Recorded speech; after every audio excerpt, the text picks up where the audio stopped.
Sore. Selamat datang semua. Perkenalkan, nama saya Dedi. Jadi Nagatomo. Saya ini bekerja di Hotel Arista, mengerjakan proyek IPA. Cuman disuruh karena ada tema fire alarm, suruh jadi pembicara sekejap ya. Kak Dedi Cak ini pembawa organ. Ini udah. Ya, ini ada yang tahu di mana letak panel alarmnya? Ini ada di ruangan Mbak Amel. Ini tiap hari melototi Mbak Amel kayaknya.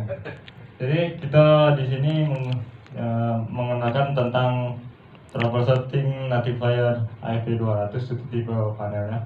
Sebenarnya sih pengenalan fire alarm ini sekilas saja sebenarnya, hanya untuk menambah ruang lingkup engineering lebih luas kan.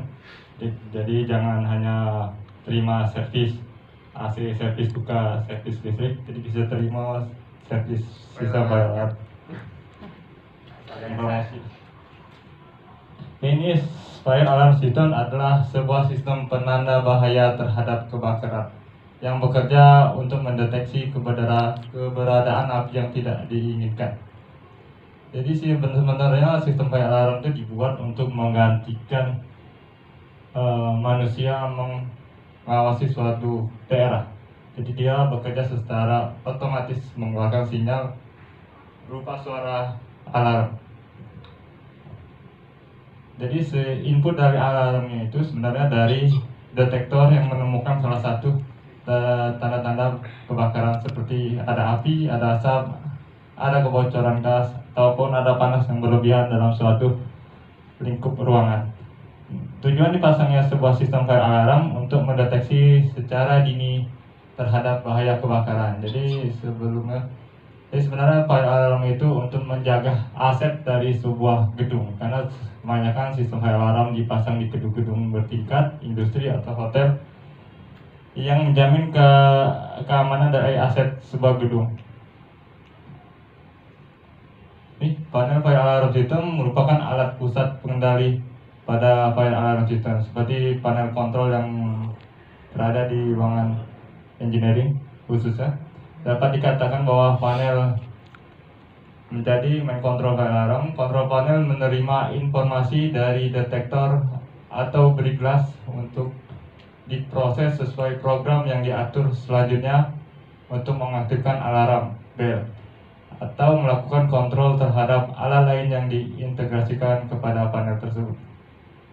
Outputnya bisa audio visual atau audio visual, bisa berbunyi alarm, bisa sebagai indikator strobe lamp. Jadi ketika head detector itu mendeteksi panas karena tipenya head detector, itu outputnya bisa secara audio, jadi bisa bunyi bell atau bunyi paging call, atau juga bisa dibuat secara audio visual, bisa juga secara strobe lamp.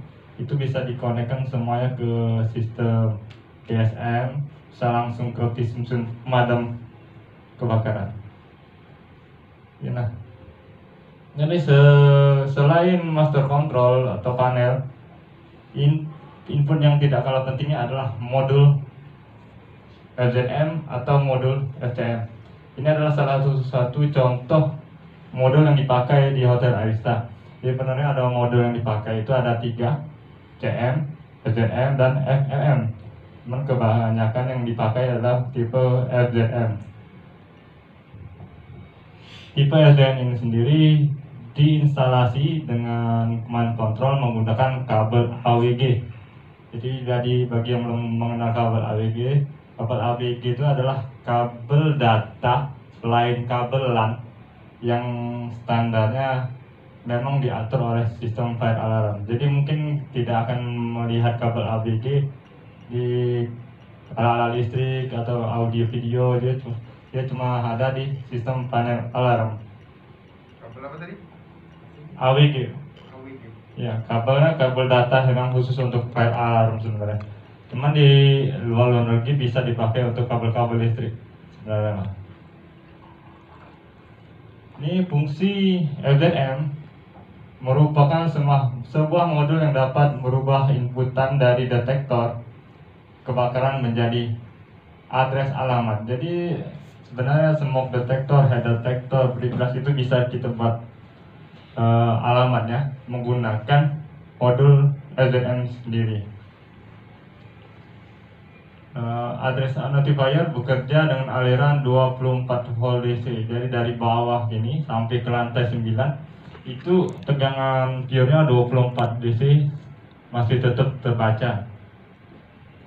Mampu mengcover maksimal 30 detektor untuk satu zona. Jadi masing-masing pengalamatan pada FZM notifier menggunakan rotary switch. Itu ada rotary switch, ada tulisan tens dan ones. Jadi itu disetting angka-angkanya untuk mengalamatkan dengan sistem kontrol panel. Jadi ini penjelasan secara sekilas. Kalau mau prakteknya boleh ke rumah bawa beras, bawa ini. Sakit. Iya.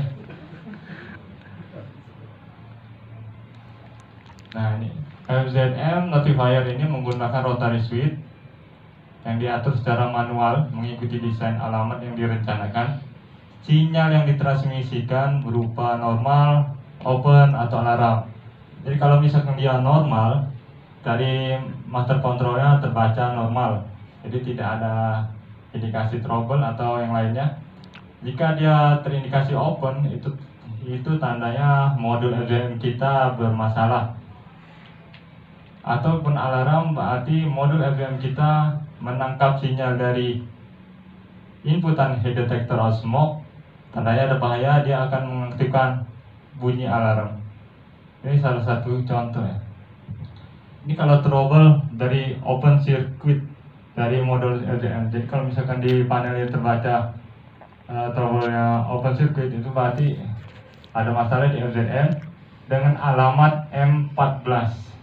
Di trouble head itu indikasinya lantai 3 untuk area address alamatnya. Zona 3 open circuit itu menandakan informasi masalah di modul FZM. Itu tanggal dan jam adalah urutannya, dan M14 itu sendiri adalah alamat dari rotary switch. Jadi misalkan ada trouble di mana, kita harus coba lihat di modul kontrolnya dulu. Jadi M berapa yang bermasalah. Jadi sebenarnya open circuit itu terbaca karena ada instalasi area yang terputus. Jadi setiap output dari FZM ini menggunakan tahanan 3,9 ohm. Jadi kalau misalkan dia berkurang dari 3,9 ohm, itu otomatis akan tertulis open circuit. Di setiap instalasi yang berstandar, ketika ada detektor atau kabel yang putus, status dari modul tersebut akan berubah menjadi open circuit. Ini ketika modul bereaksi ketika mendapatkan inputan dari head detector yang berupa bunyi alarm. Jadi bunyi alarm itu terjadi ketika modul FZM itu tidak mengeluarkan senetik. Tegangan di output FZM itu menjadi 0 atau di bawah 24 volt. Dia akan mengaktifkan bunyi alarm. Dan ini adalah head detector yang contohnya yang melotot. Kalau di sini melotot. Jadi ini adalah head detector yang aktif dengan suhu sekitar 50 sampai 60 derajat.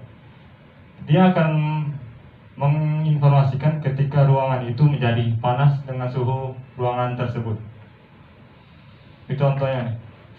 Ketika dipanaskan dengan suhu 50 derajat, detektor akan menjadi hidup dan mengaktifkan modul FZM. Dari modul FZM akan menginformasikan ke master control untuk mengaktifkan piggyback. Ya.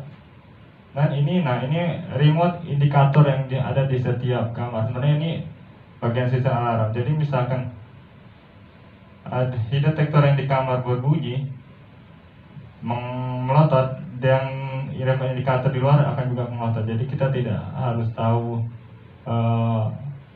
dalam kamar lah ini istilahnya. Jadi kita lihat dari luar pun bisa nampak kalau alarm di dalam itu nyala. Pernah juga kita cek dulu alarm menyala, ternyata di dalam mereka masak air terlalu panas, jadi mengaktifkan fire alarm.